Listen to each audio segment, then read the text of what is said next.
पुष्पा की भूतिया हवेली किसी समय की बात है। एक छोटे से गांव में पुष्पा नाम की एक महिला रहती थी। पुष्पा एक प्यारी और स्नेही महिला थी, लेकिन उसके जीवन में एक रहस्य था। उसकी हवेली, जो गांव के किनारे पर थी, एक भूतिया हवेली के रूप में प्रसिद्ध हो चुकी थी। लोग कहते थे कि हवेली में रात के समय अजीब अजीब आवाजें आती थीं और कई बार लोगों ने देखा था कि वहां अजीब और गरीब घटनाएं घटती थीं।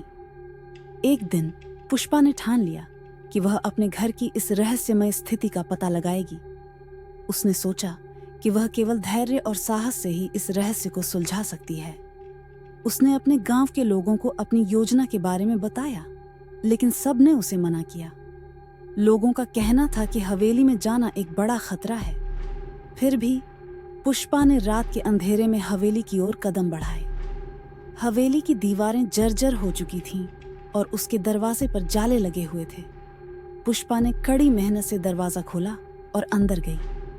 हवेली की अंदरूनी दीवारों पर पुराने चित्र और धूल की परतें छाई हुई थीं।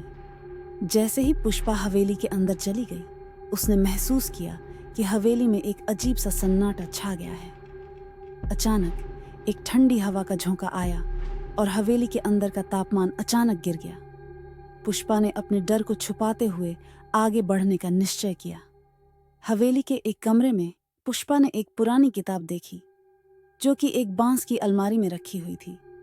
किताब को खोलते ही उसने पाया कि उसमें एक भयानक कहानी लिखी हुई थी।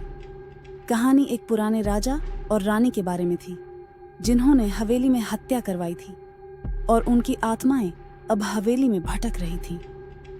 पुष्पा को यकीन हो गया कि यही आत्माएं हवेली में हो रही अजीब घटनाओं की जिम्मेदार थीं।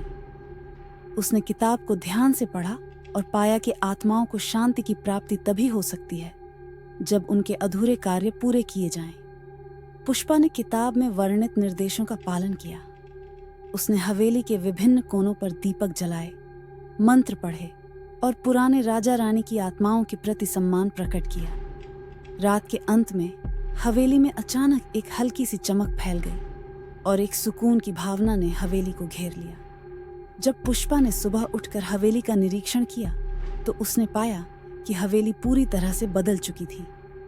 वहां की दीवारें साफ हो चुकी थीं और वातावरण में ताजगी आ गई थी।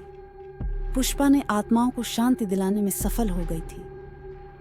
गांव वाले अब पुष्पा की बहादुरी की कहानी सुनकर दंग रह गए और हवेली को एक नई पहचान मिली। लोग अब हवेली को देखकर डरते नहीं थे, बल्कि उसमें एक नई उम्मीद और शांति की भावना महसूस करते थे। आशा है आपको कहानी पसंद आई होगी।